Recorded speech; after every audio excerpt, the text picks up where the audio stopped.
So we're going to have a look at the best way to equalise your ears, and it's called Frenzel.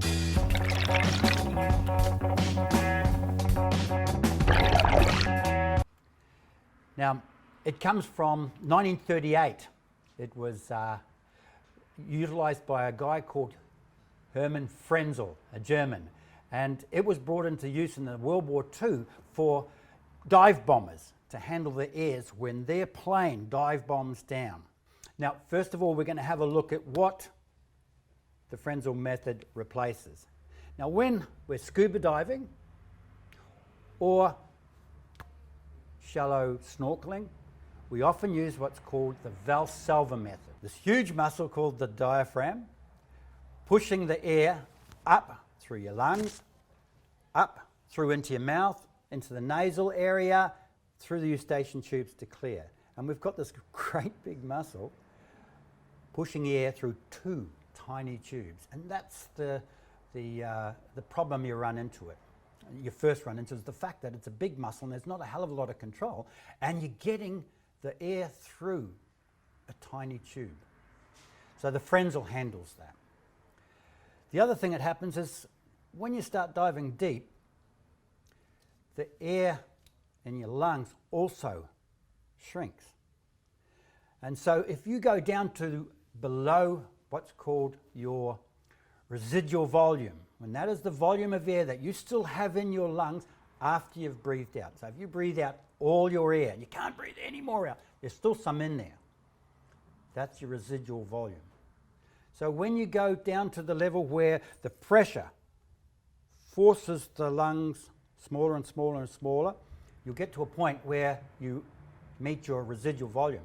You cannot bring any more air back up to equalise your ears. It just won't, because you're at the point, just like as if you've breathed out all your air. That's what it feels like. I want to make it really simple here, what the Frenzel method is. And we're not going to deal with anything that perhaps can be covered in another video about for advanced freedivers, people who are going to be diving, say, over 30 metres or something like this. We're just going to have a look at what exactly the Frenzel method is and give you something that you can work on.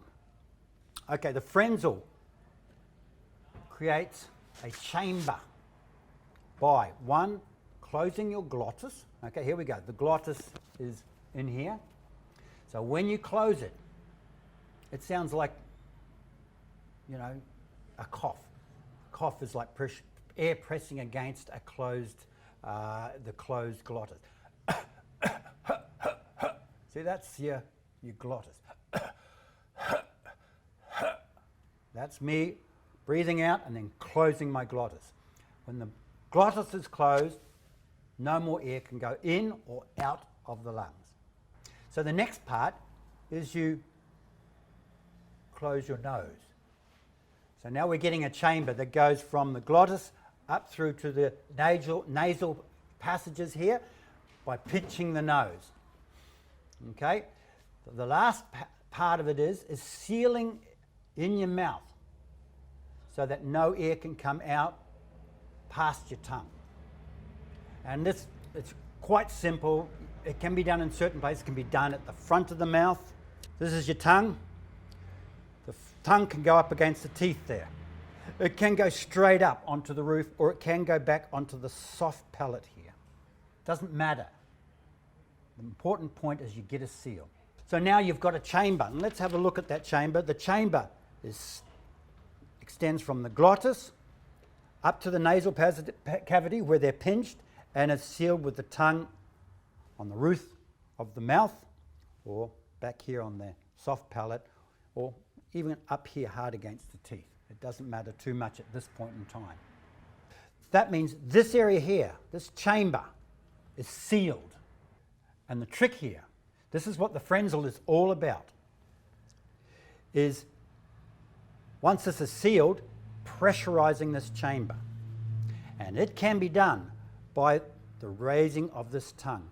This tongue has to come up and fill this area here.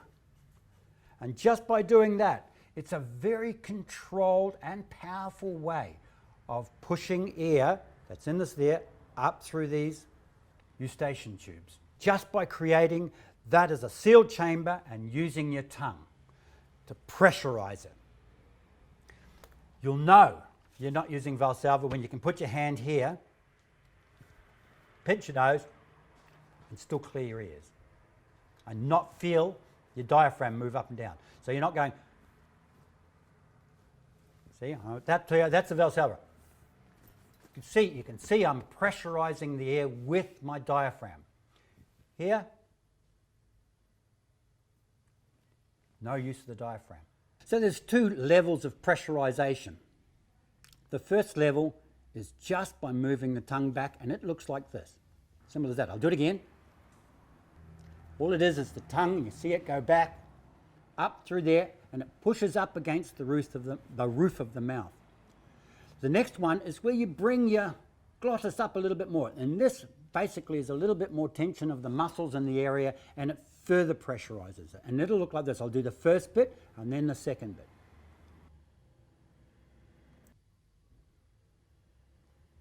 So the first one is probably all you're going to need if you're diving in the top 20 areas, but every individual is different, so we can't make a call, and it's going to be across the board's call. But if you really want to get a powerful clearing, you just bring a little bit more of the muscle contraction into the area, and it causes a higher pressure in there. As simple as that.